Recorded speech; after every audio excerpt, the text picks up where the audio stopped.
Hey there, tech enthusiasts. Welcome back to our channel, where we break down the latest tips and tricks for your devices. Today, we're tackling a super common issue: how to import contacts from Google to your iPhone in 2025. Whether you're switching from an Android phone or just want to merge your contacts seamlessly, this step-by-step guide will have you sorted in no time. Let's dive right in. First things first, make sure you have a Google account set up with your contacts saved.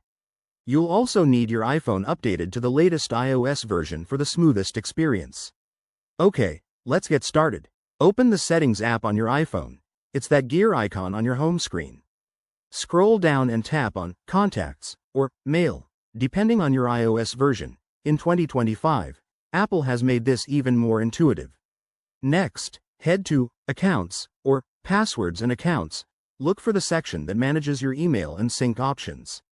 Tap on Add Account and then select Google from the list. You'll be prompted to sign in with your Google credentials.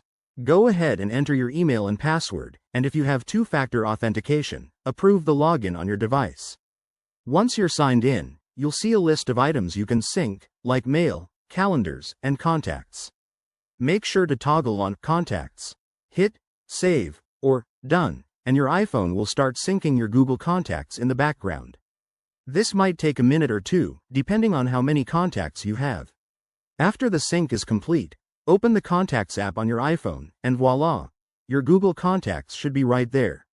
If you run into any issues, like duplicates, go back to Settings and double-check your sync settings or restart your phone.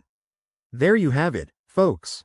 Importing contacts from Google to your iPhone is quicker than ever in 2025. If this tutorial helped you out, give it a thumbs up, subscribe for more tech tips, and drop a comment below if you have any questions. Thanks for watching, and see you in the next video.